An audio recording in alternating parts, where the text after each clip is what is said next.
बिहार के चुनाव में दिल्ली के घाट की चर्चा बड़े जोरों शोरों से हो रही है, चाहे वो प्रधानमंत्री नरेंद्र मोदी हो या फिर राहुल गांधी। दोनों ने ही छठ का जिक्र किया और छठ का जिक्र हुआ तो जिक्र हुआ एक घाट का, आर्टिफिशियल घाट का। दरअसल मैं दिल्ली के यमुना पर मौजूद हूँ और ये यमुना का वसुदेव घाट जो आप नीचे देख रहे हैं, इसकी चर्चा बिहार चुनाव में आजकल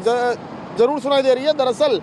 इस घाट को लेकर ये कहा गया था, खुद राहुल गांधी ने इसको लेकर जो है वो प्रधानमंत्री नरेंद्र मोदी पर हमला बोला था कि प्रधानमंत्री नरेंद्र मोदी के लिए जो है वो एक आर्टिफिशियल घाट बनाया गया है, बाकायदा पाइपलाइन से उसमें साफ पानी छोड़ा गया है और बाकी लोग जो हैं दिल्ली के, वो यमुना के गंदे पानी में खड़े होकर जो है वो सूर्य को अर्घ्य दे रहे हैं और जबकि प्रधानमंत्री के लिए एक साफ़ सुथरा घाट बनाया गया। तो मैं आपको तस्वीरें दिखा रहा हूँ कि जो आर्टिफिशियल घाट है, जो या फिर जिस घाट की व्यवस्था की गई थी ये वासुदेव घाट पर, उस घाट की तस्वीरें और साथ में यमुना बह रही है उसकी तस्वीरें। इसमें कोई दो राय नहीं है कि यमुना का पानी जो है वो इस वक्त एक बार फिर से काफ़ी गंदा नज़र आ रहा है, काला काला नज़र आ रहा है। हालांकि दिल्ली सरकार लगातार इसको लेकर दावे करती रही है कि यमुना पहले से साफ़ है और लोगों ने भी जब छठ मनाने यहाँ पर बड़ी संख्या में लोग पहुँचे थे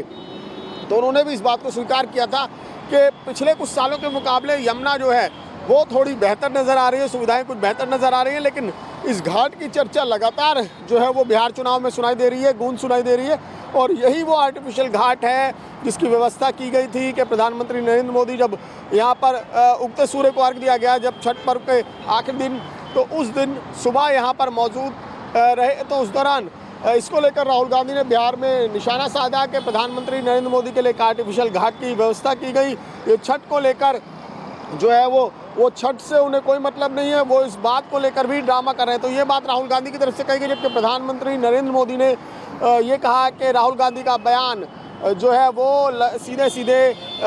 बिहार के लोगों का अपमान है क्योंकि वो छठ का मजाक बना रहे हैं। तो दरअसल इस मामले में लगातार सियासत जारी है और बिहार चुनाव में भी, क्योंकि अभी छठ का पर्व बीता है और अब जो है वो चुनाव का पर्व नज़दीक आ चुका है, मतदान अगले महीने जो है वो होंगे। तो ऐसे में अब आने वाले दिनों में